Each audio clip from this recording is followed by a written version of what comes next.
And we got Bob Holt on the other end of this line. Bob Holt, good morning, mate. Good morning, Paul. How are you doing? I'm good, thanks, mate. Good, thanks for coming on the show. My pleasure. Mate, what a great boxing career you had. You and your brothers, where did it all begin with the amateur boxing? Yes, Paul. When we were about 5 or 6, we lived at Punch Bowl and we trained at the Punch Bowl. Punch Bowl? Golly. Many years ago with hundreds of other kids. Yeah.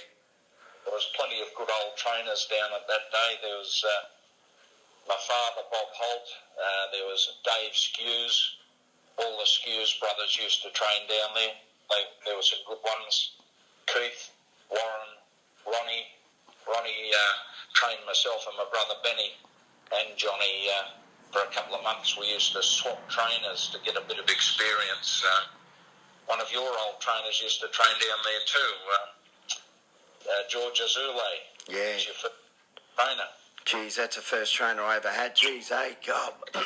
Golly, there's a name a blast from the past. What a good little trainer he was, and a good man to go with it. He's a good little Frenchman. He had a lot of skill. He was a skillful trainer too. He sure was. Now you had over 20 odd professional fights, all up. Could I ask you who was the best puncher?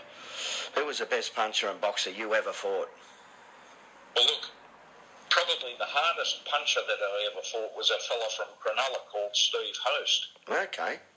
He was well known around the Shire, and he had 20 or 30 odd fights himself, and he fought some good fighters. Yeah. He beat Takano Marcos and a few of those chaps in the 70s. Mm-hmm. Probably, I was looking back over my old scrap album, and you know what?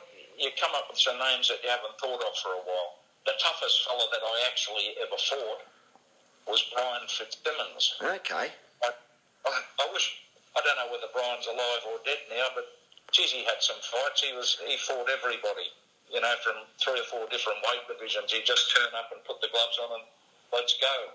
I fought him at Revesby Workers Club, and that was a good old venue, that place. I really enjoyed my fighting there. Yeah, geez, they've had many a fights there. Geez, you're bringing up some places close to home for Paul Nazari here too. Club, Punch Bowl, Revesby Workers Club. Geez, mate. Of course, I've been to a few of your fight nights, and I've got to say you're keeping boxing alive in Australia. It's a pleasure to go to it. Thanks, and Bob. I've got fond memories of the before it was Club Punch Bowl. It was a Sundowner pub, the most notorious pub in. Oh yeah. I think, mate. That car park was a bloodbath come 3 a.m. every morning, apparently, before my time, Bob. But and my older brother used to come home on a Friday night with a black eye and his arm in a sling from that sundown. And I remember my father saying to him, you obviously can't fight, son. Why don't you learn how to fight before you bloody get into a fight? And with that, we got into boxing. Can you believe that? And he loved to stink, the older brother, but he's calmed down a lot now. But yeah, that's how he got into boxing. That's just another way we got into it. Myself and Benny worked on the door at the Sundowner on a Saturday night. Wow, geez, they couldn't have had 2 better men on the door, mate. Well, I didn't know that.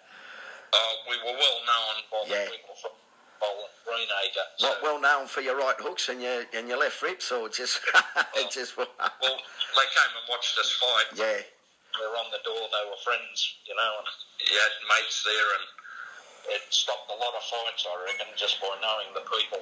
Yeah, well, you would. You and your brother, you know, I've never heard a bad word about you and your brothers. What? We couldn't have 2 better men on a door, mate.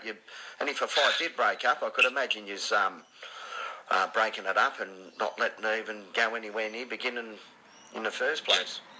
Yeah, no, that's true. Tried to. Now, brother Benny fought everyone. Your brother Benny, he just about fought anyone, but his best win would have been over Wally Carr, do you think? His best win, I reckon, was either Wally Carr or Johnny Layton. Yeah, okay. Quite a few times. Johnny was the Australian light middle champion. Wally was a light middle champion. Yeah. He did fight a man rated number 10 in the world ratings early in his career and beat him, a bloke called Peter Clay. Yeah. He was a fighter. They fought in Auckland in New Zealand at Carlaw Park. Mm-hmm. That was a wild and woolly affair, I believe, and he got the points decision. Yeah, wow. Wally was a great fighter, of course. Great character. He sure was. I've had Wally on this show. I've had Wally on this show in the past. Yeah, as a good bloke. As the president of the New South Wales Veteran Boxers Association, of course, myself and my brother went to Wally's funeral a year or so ago. It was a solemn, but I was glad I went, and I don't like going to funerals too much, but I was glad I was there. Yeah.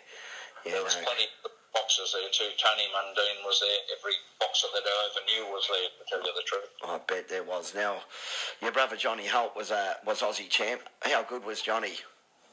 Well, look, Johnny had 144 amateur fights. Wow, that's a lot of fights. He had an unusual professional career. Yeah. In March to September of 1972, he had 10 pro fights, won them all, 8 of them by knockout. Yeah. Then he retired. He went surfing for 4 years. Then he came back in from July to September 1976, had 8 fights, won about 6 of them by knockout. Did he? The way he got his shot at the Australian title was Sharky Rupp had retired from boxing. He was the light middleweight champion of Australia. Oh, yeah. Had a car accident, hurt his shoulder, yeah. and had weight. Well, the vacant title was won by Shane Patrick, and he became the Australian light middle champion, but he never defended his title. Okay. So there was John fought Neil Patel over 10 rounds and outclassed him, and won every round, I think. Yeah. And then another fellow, what was his name now? Joe Caresi. Mm-hmm. He beat my brother Benny, and he got his shot at the title. So Johnny fought Joe Caresi at South's Juniors and stopped him in the 4th round in September of 76 to win the Australian light middle title. Okay, geez, you And he retired again. Did he? Jeez. Strange fella. Yeah. How many comebacks did he have? He started as a professional, had 4 years off, fought for 2 months, won the Australian title, and promptly retired. Yeah. Ray wrote an article on him for American Ring magazine. Yeah. Okay. The 3-page spread in 1976 in American Ring. It was quite a wrap-up of his career. And your trainer was your dad, wasn't he? Your dad trained all 3 brothers? He did, but early in our career, when we were training at Punchbowl Young Diggers, we had the Skews family used to train there too. There's a lot of families in boxing. Yeah. And the Skews were well-known and well-respected trainers. I haven't had Ronnie Skews train me and Benny for a while. Ronnie's a well-known fella in boxing circles still. Yeah, well, Ronnie's a timekeeper at most of the fights. He's been a judge. Now I think he's still a judge for the amateurs, but he just timekeeps for the pros now. Well, he was a good amateur boxer, Ronnie. I don't think he was turning professional. No, he didn't. No, I've heard some stories of Ronnie and the family. Is it true all 3 brothers won the state title in the same year? Or was it the Australian title? There was about 5 brothers that won it. 5, it was 5, geez, yeah. It was incredible. There was Al, unbelievable. Keith, Warren, Ronnie. Okay. Yeah, Ronnie's one of the colourful characters of the officials. I actually put Monopoly money. I put Monopoly money in his envelope one night just to cheer him up. Oh, that'd get him going. It got him going, all right. So, I'm glad I wasn't there that night. He chased me up. He chased me back to the sheds. He did. Said, mate, I don't know what you're talking about. That's real money I've put in there. I had to play the joke on him. But yeah, your dad was. I hear your dad was a hard man, a tough trainer. True. Look, he joined the army in the Second World War in 1939 as a 15-year-old, and he was on his 16th birthday. His battalion attacked Bardia, Tobruk, Derna and Benghazi, and he fought for 6 years. He was shot in the leg, wounded, captured by the Vichy French in Syria, released and got back after, got bayoneted in New Guinea. Oh, he came back and he was a tough man, and he decided he couldn't settle in Australia, so he went to New Zealand and he fought there. But he fought with fellas like the boxing trainer Brucey Farthing. Oh, yeah, Bruce. Great guy, Bruce. Bruce was the Australian amateur boxing trainer at Woolloomooloo Police Boys. Yep, correct. Dad was a good mate with him. They were, in the 1950s, they were SP bookmakers together at Paddington. Were they? Yeah. Jeez, eh?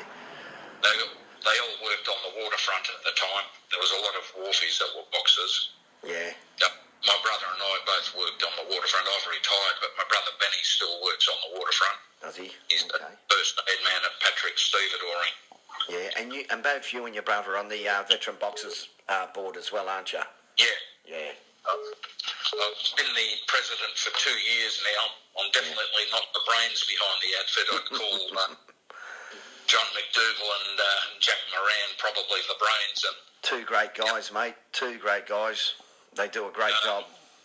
They do it for nothing, you know, and I take my hat off to them. And I've got to mention the other fellas. Kenny Lonergan, he's the vice president. He was a good boxer in his time. Yeah. My brother Benny, Willie Leslie. Now he's a funny. Willie fought every fighter from lightweight to light middleweight, I think. He pops up at all my fights at Club Punch Bowl. Willie sits up the back there. I always see him. I know this is a funny thing to say, but I admired Willie Leslie as a fighter, as an amateur when I watched him. Yeah. He was an amateur, then a professional. And he fought the great fighters of Australia. I can't believe how many good fighters he fought in so many weight divisions. He did too. I've had a look at his record. He did too, didn't he? Geez, yeah. I copied him. He dressed well, and he pulled his box up in his boxing boots, and I copied him. I told him that. It was quite chuffed about that. Yeah. It was an unusual style, and I liked it, so I copied him. And we got another bloke, Martin Pepperell. He's a bloke that can fix things. You know, he makes stuff that we auction off. Geez, he's a good bloke. He's got a brain about him, and he's good with computers. Mm-hmm. He's our latest acquisition to the Veteran Boxers Committee. Yeah.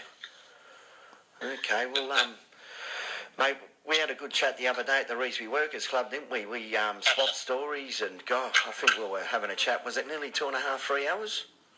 I think so, mate. Yeah. Look, like you, I used to live in your neighbourhood.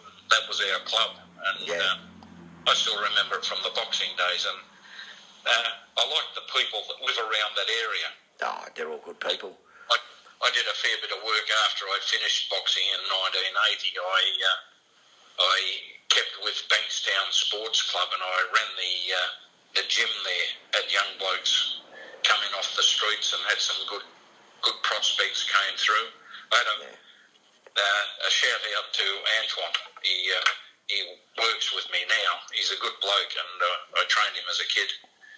Another fellow was Paul Gray. Paul's a solicitor now, and he's got a company, 50 Shades of Grey. Okay. He's in the Veteran Boxers. These fellas are all in the Veteran Boxers Association. Good song, that one. I recommend any fella that fought or liked fighting to come and have a word to me or somebody, and come over to our reunions where we have a great time. They're nothing but fun. We sure do, don't we? Tell the viewers where we have it, mate, where we could be having it, or we... Well, we want to get it at Revesby Workers Club.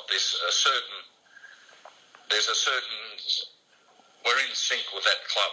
I like them. They work for, they work for the community, and that's... They sure do, the Revesby Workers Club. We're going to meet with management. I'm definitely getting you and the team to talk them into having us over there. Oh, they'll have us, mate. Without a doubt, I guarantee it. But, yeah, we just got to sit down with them. But, mate, it's a great day in it, the Veteran Boxers. We have it. It's the first Saturday in November. First Saturday in November, isn't it, Bob? The first Saturday after the Melbourne Cup. That's the one. Yeah. That's the one. And we have another one at Jamie Wright's pub at the Camellia Grove. That's a good one as well. That's May, June. May and June usually, but the sad thing to say, Jamie was a great Australian amateur champion, and a lot of the amateur boys come along. Yeah, Somebody asked me the other day, what do you think the difference is between amateur and professional? I go, anybody that steps in the ring is my brother, because it takes a